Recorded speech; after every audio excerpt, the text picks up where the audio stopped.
Et j'ai pas été en capacité d'explorer l'intérieur, les tables, les chaises.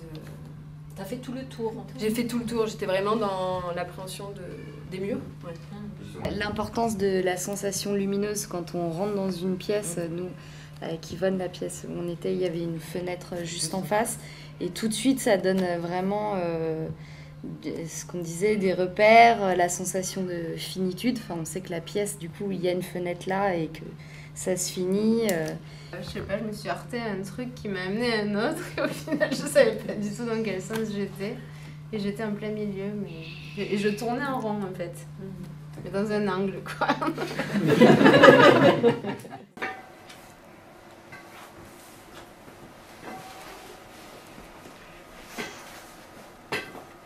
On propose une exploration de salle, donc sous bandeau, en situation de cécité.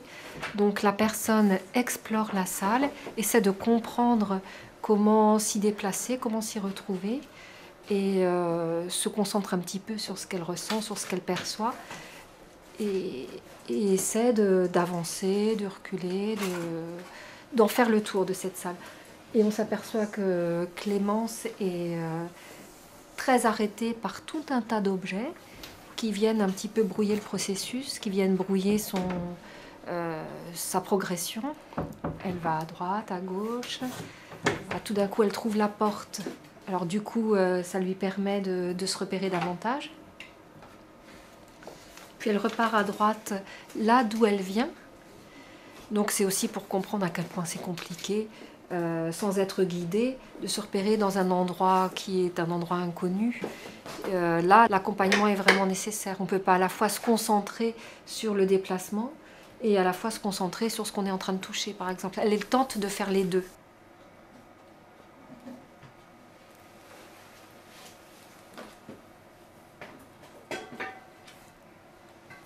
J'étais partie à gauche au début et puis je suis arrivée à droite de la porte. Ah bon, donc ça veut dire que tu as fait le tour en entier? Ouais, finalement. Ouais. J'ai l'impression. Donc toi, t'es à la porte? Oui, je suis à la porte. Donc si tu as fait le tour en entier, on va les dessiner. Je sais pas. Il devait y avoir des choses par là aussi. C'est quelque chose qui débordait comme ça. On faisait le tour. Avec des chaises. Il y avait des chaises partout.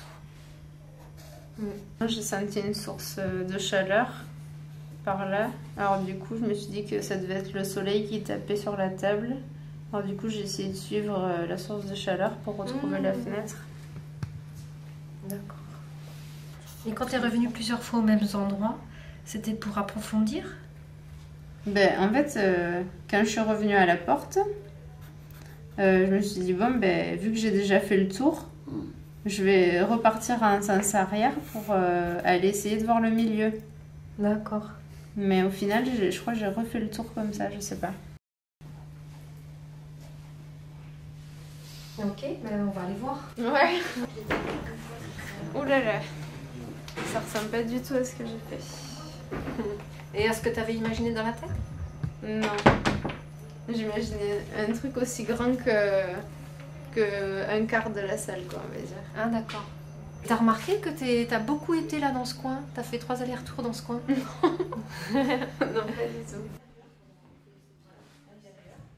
Donc il y a 2 espaces. Il y a un premier espace où c'est un parcours psychomoteur, donc qui est en une configuration de U inversée. Et ensuite un deuxième espace qui est plutôt un parcours podotactile sensoriel. Donc c'est pour ça qu'on nous a demandé d'être pieds nus. Où là c'est une ligne droite contre un mur pour vous servir de repère, pour que vous puissiez être autonome dessus. Il faut mettre les pieds dessus sur les Je suis là, donc tu peux me tenir quand tu veux, quand tu sens que c'est trop instable. J'ai vraiment mis du temps à trouver mon équilibre et c'est ça qui m'a peut-être le plus perturbée dans le parcours psychomoteur. Alors voilà, le fait d'avoir des points de fixation, ça permet d'avoir un équilibre meilleur. Du coup, quand on n'a pas ça, ça change vachement la donne. Ouais.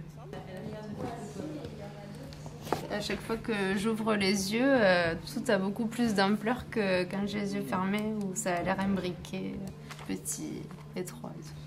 Tu repars ce que c'est?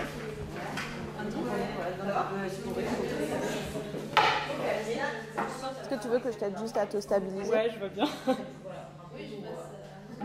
Alors pareil, de la même manière, essaye vraiment d'être souple sur tes genoux et de respirer pour essayer de te détendre. Tout prend beaucoup plus de sens après avoir touché les choses.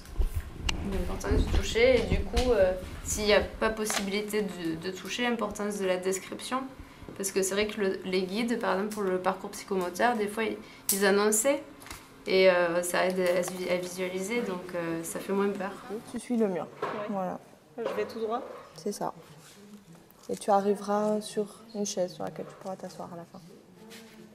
C'est plus agréable.